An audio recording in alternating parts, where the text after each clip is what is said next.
السلام علیکم ورحمۃ اللہ وبرکاتہ۔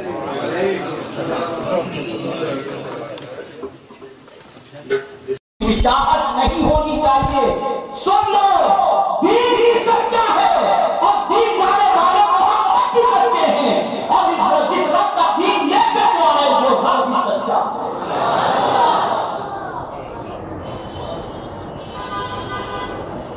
میرے پیارے آقا صلی اللہ علیہ وسلم کے پیارے دیوان، اللہ اکبر، کم و بیش اس طریقے سے چھپ چھپا کر دعوت کا سلسلہ جاری تھا، اور 38 لوگ اسلام قبول کرتے ہیں۔ کتنے لوگ؟ مرد و خواتین مل کر کے 38۔ دار ارقم میں صدیق اکبر رضی اللہ تعالیٰ عنہ حضور صلی اللہ علیہ وسلم کے ساتھ جب بغیر تھے، عرض کرتے ہیں حضور آج خانہ کعبہ کے سامنے جو مختلف قبیلے کے لوگ الگ الگ گروپ بنا کر کے بیٹھتے ہیں، میری خواہش ہے کہ آج الگ اعلان اسلام کی تبلیغ کی جائے، الگ اعلان لوگوں کو حقانیت کی دعوت کی جائے۔ رسول اعظم صلی اللہ علیہ وسلم نے فرمایا ابو بکر وقت آئے گا تو یہ بھی ہو جائے گا۔ سیدنا صدیق اکبر رضی اللہ تعالیٰ عنہ نے عرض کیا حضور آج اجازت دی جائے، اور آج میں کعبے کے سامنے مختلف قبائل کے لوگ جب بیٹھیں گے تو ایک گروپ میں جا کر میں بھی بیٹھوں گا، اور میں ان کے سامنے اللہ کی وحدانیت اور آپ کی رسالت کے حوالے سے دعوت پیش کروں گا۔ اب یہاں توجہ چاہوں گا، مسجد میں صحن کعبہ میں حرم محترم میں کعبے کے سامنے الگ الگ گروپ بنا کر کے اس زمانے میں لوگ بیٹھتے ہیں،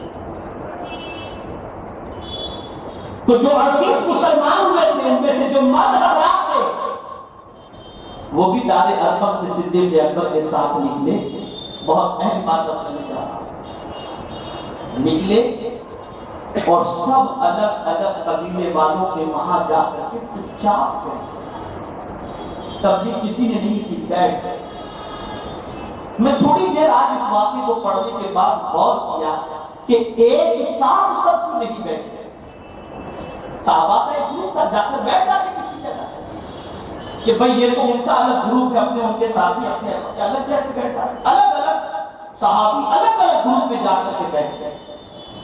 وجہ سب سے بڑی یہ تھی کہ انہوں نے جو دین قبول کیا تھا انہیں یقین تھا کہ ہم اپنے دین میں اتنے سچے ہیں کہ ہم پر تو کسی کا رنگ چڑھ نہیں سکتا، ہمارا دین اتنا سچا ہے کہ ہماری عادتوں کو دیکھ کر ہو سکتا ہے کسی پر ہمارا رنگ چڑھ سکتا ہے۔ یہ کانفیڈنس تھا، یہ یقین تھا، یہ اطمینان تھا۔ مسلمانوں آج جگہ جگہ دیکھ کر کے لوگ اپنے رنگوں کو بدل لیتے ہیں، اتنے پختہ عقیدے کا رسول بن جاؤ کہ تم جہاں بیٹھو تمہارے اثرات لوگوں کی زندگیوں پر پڑیں، یہ نہیں کہ دوسرے کے اثر کو قبول کر کے آ جاؤ۔ یہ ان کا تباہ اس لیے ہو رہی ہے کہ دوسروں کے اثر کو اچھا سمجھ کر لوگوں نے قبول کر لیا، قبول نہیں ڈرتے۔ مبلغین سے گزارش شروع کا خاص طور پر توجہ کرنا، سب تو بیٹھ گئے، سیدنا صدیق اکبر رضی اللہ تعالیٰ عنہ جس گروپ میں جا کر کے بیٹھے وہاں کھڑے ہوئے، اور کھڑے ہونے کے بعد اس چیز کی فکر کیے بغیر کہ میرے ساتھ لوگوں کا سلوک کیا ہوگا، سیدنا صدیق اکبر رضی اللہ تعالیٰ عنہ کھڑے ہوئے، اور کھڑے ہونے کے بعد انہوں نے دعوت و تبلیغ کا کام شروع کیا۔ یاد رکھو، الگ اعلان اسلام کی تبلیغ کرنے والے سب سے پہلے خطیب اگر کوئی ہے تو وہ صدیق اکبر کی ذات ہے۔ صدیق اکبر نے سب سے پہلے خطاب کیا۔ اس وقت کے اندر پڑے گئے، دعوت دی لوگوں کو، معبودان باطل کی پرستی چھوڑو، ایک رب کی عبادت کرو، محمد عربی صلی اللہ تعالی علیہ وسلم کو اللہ کا رسول ماننا۔ اتنا کہنا تھا کہ چار طرف سے لوگ ٹوٹ پڑے، اتنا سب کو کیا صدیق اکبر رضی اللہ تعالی عنہ کو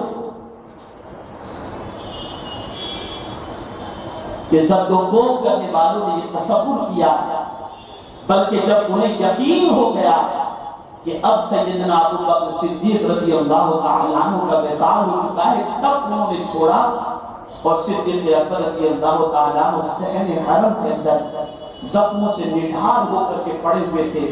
ان کے قبیلے والوں نے انہیں چادر میں ڈالا، اٹھا کر گھر لے گئے اور پھر آ کر کے اعلان کیا کہ اگر ابو بکر اس دنیا سے کچھ کر گئے تو ہم انتقام لیں گے اور ابو بکر کے قتل کا بدلہ ان لوگوں سے ضرور لیا جائے گا جنہوں نے صدیق اکبر کو زد و کوب کیا۔ گھر لے گئے۔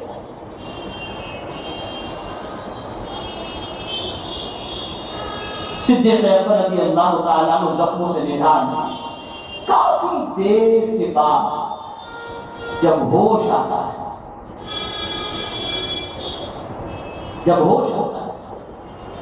تو پہلا سوال زبان پر یہ ہوتا ہے، میرے آقا کیسے ہیں؟ میرے آقا۔ قبیلے والوں نے کہا ابو بکر افسوس، صد افسوس، جن کی محبت نے آج تمہارا یہ حال کیا ہے، آج تم ہوش میں آنے کے بعد انہی کو پکار رہے ہو۔ صدیق اکبر کی والدہ سے کہا کہ تم ان کو دیکھو، ہم کو چلے۔ ماں کی مانداری میں لگی ہوئی ہے۔ کافی دیر کے بعد کچھ افاقہ ہوا تو ماں نے دودھ کا گلاس پیش کیا، بیٹے ابو بکر پی لو۔ ماں، میں نے قسم کھائی تھی میں اس وقت دانا پانی کوئی بھی چیز اپنے حلق کے نیچے نہیں اتاروں گا جب تک اپنے ماتھے کی آنکھوں سے رکے مصطفیٰ کو نہ دیکھوں۔ میرے آقا کیسے ہیں؟ ماں نے بردستہ کہا بیٹے تمہارے آقا کا حال مجھے نہیں معلوم ہے۔ کہا ام جمیل کے پاس، ام جمیل ابن خطاب فاروق اعظم کی بہن کے پاس، وہ ایماندار تھی، ان کے پاس جاؤ، ان سے پوچھو۔ وہ گئی نہیں۔ انہوں نے کہا کون ابو بکر؟ میں نہیں جانتی، کیونکہ اس زمانے میں اسلام قبول کرنا اور اپنے اسلام کو ظاہر کرنا یہ کوئی معمولی کام نہیں تھا، اپنے آپ کی جان کو قربان کرنے کے مترادف تھا۔ اس لیے ام جمیل نے اپنا ایمان چھپایا، کہا چلو مجھے لے چلو ابو بکر کے پاس۔ دیکھ کر کے حیرت میں پڑ گئی اور ملامت کی ان لوگوں کو جنہوں نے صدیق اکبر کو زخموں سے نڈھال کر دیا تھا۔ اور اس کے بعد رسول اعظم صلی اللہ علیہ وسلم کے اس عاشق صادق نے ام جمیل رضی اللہ تعالی عنہ سے پوچھا کہ بتاؤ حضور کا کیا حال ہے؟ تو انہوں نے جواب کہا صالحون صالحون، وہ سلامت بھی ہیں اور نہایت ہی اطمینان کے ساتھ ہیں۔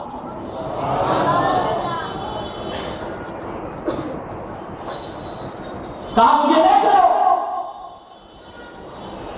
تو صدیق اکبر کی والدہ نے اور ام جمیل رضی اللہ تعالی عنہ یہ دونوں لے کر، صدیق اکبر کی والدہ نے بھی اسلام قبول نہیں کیا تھا، لے کر کے دار ارقم پہنچے۔ آقا کریم صلی اللہ علیہ وسلم نے اپنی محبت کے اندر سیدنا ابو بکر صدیق رضی اللہ تعالی عنہ کا جب یہ حال دیکھا، زخموں سے نڈھال اور چہرے کو باورم دیکھا، تو سرکار صلی اللہ علیہ وسلم صدیق اکبر کی طرف جھکے، صحابہ بھی جھکے، آقا نے پیشانی کا بوسہ لیا۔ لیکن اب توجہ چاہوں گا، فکر اسلام میں کو ایسے سچویشن میں صدیق اکبر نے اپنے آقا سے عرض کیا آقا میری ماں مجھ سے بہت محبت کرتی ہے، میں چاہتا ہوں وہ بھی کلمہ پڑھ کر کے جہنم سے بچ جائے، آقا میری ماں کے لیے دعا کر دو۔ سرکار نے دعا کی اور وہیں پر ان کی ماں بھی اسلام قبول کر لی۔ یعنی فکر کس چیز کی، درد کس چیز کا ہے؟ نادانو آج ہمارے ہاتھوں سے ہم اسلامی قوانین کو ضبط کر رہے ہیں، لیکن صدیق اکبر کی ذات ہمیں پیغام دے رہی ہے مسلمانوں سچا دین اسلام ہے، صبح شام اگر فکر کرنی ہے تو اسی سچے دین کی فکر کرو، اسی پیغمبر اعظم کی محبت کی فکر کرو اور اس اسلام کی فکر کرو۔ رسول اعظم صلی اللہ علیہ وسلم کے دیوان اسی دن سیدنا امیر حمزہ نے بھی اسی قبول کیا۔ آپ ذرا سوچو اور اندازہ لگاؤ کتنی فکر کی صدیق اکبر رضی اللہ تعالیٰ۔ اور اگر میں یہ کہوں تو بیجا نہ ہوگا کہ محبت رسول میں اتنے فنا ہے کہ انہیں محبوب کے علاوہ اور کوئی چیز نظر آتی نہیں ہے، کچھ وقت کم ہے۔ دو تین باتیں آپ کو سمجھانے کے لیے افسر۔ قرآن کہتا ہے لَقَدْ مَنَّ اللَّهُ عَلَى الْمُؤْمِنِينَ إِذْ بَعَثَ فِيهِمْ رَسُولًا،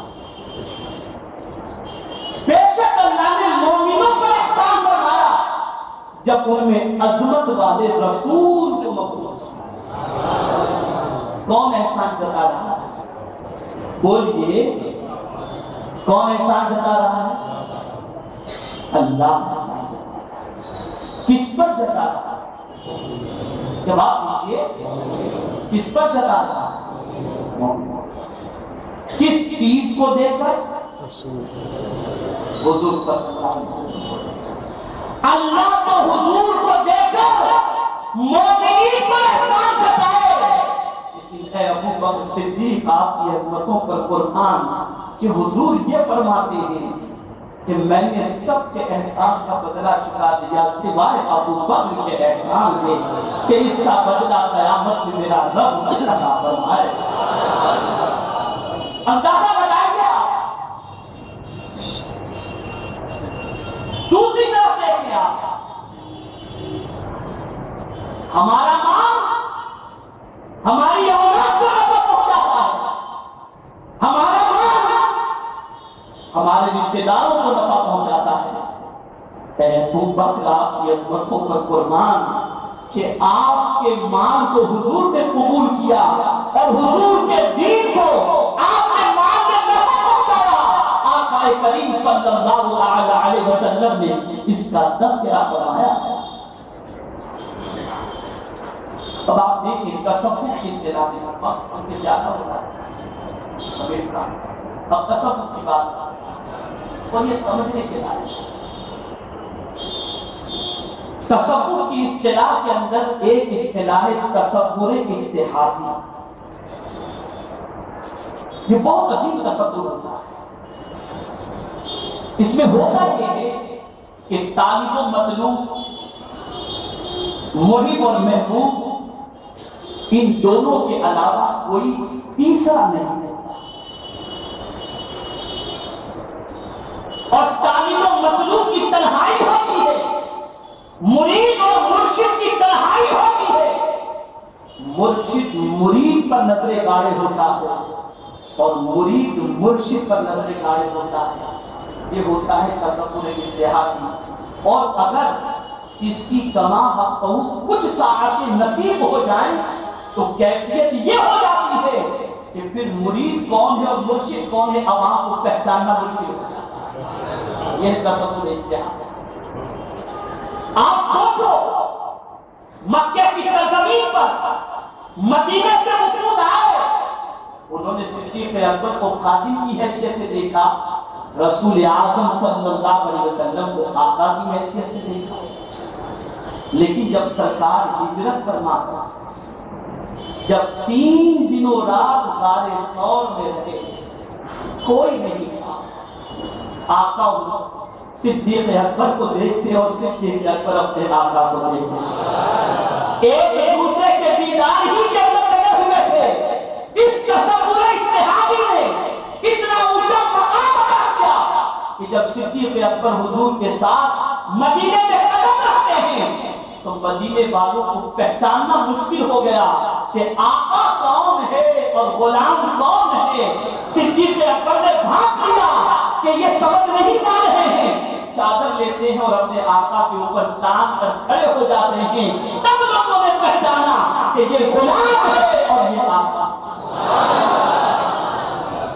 یہی سچویشن اعلیٰ حضرت کے ساتھ جب ماریرا کی سرزمین پر اپنے مرشد کے حجرے میں داخل ہوئے اور جب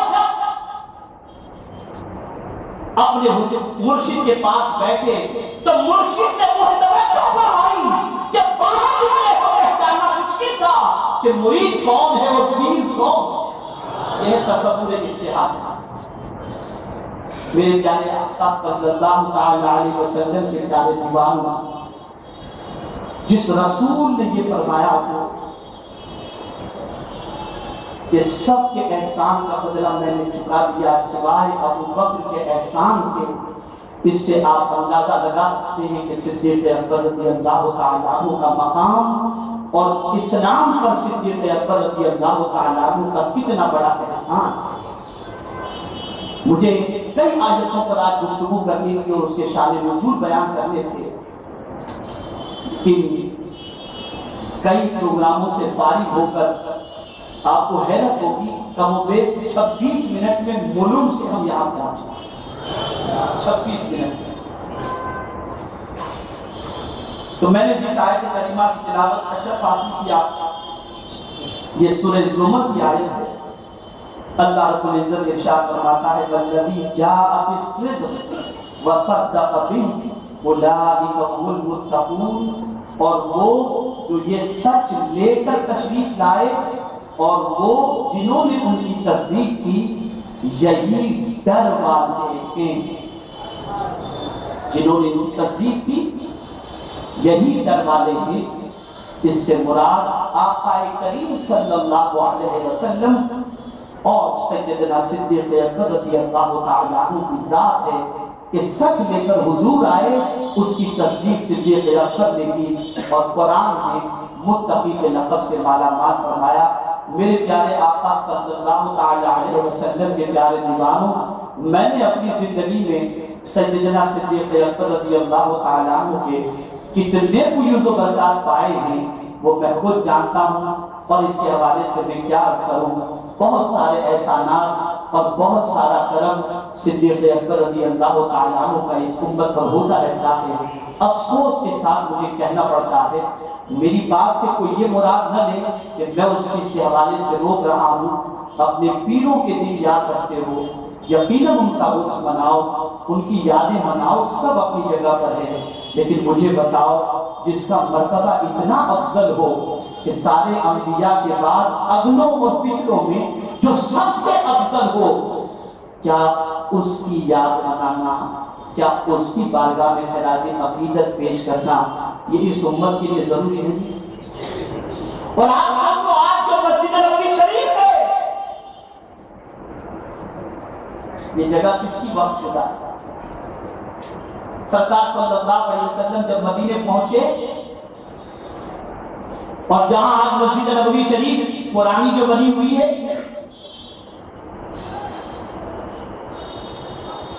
اس جگہ پر آقا کا خیال ہوا کہ مسجد تعمیر کی جائے۔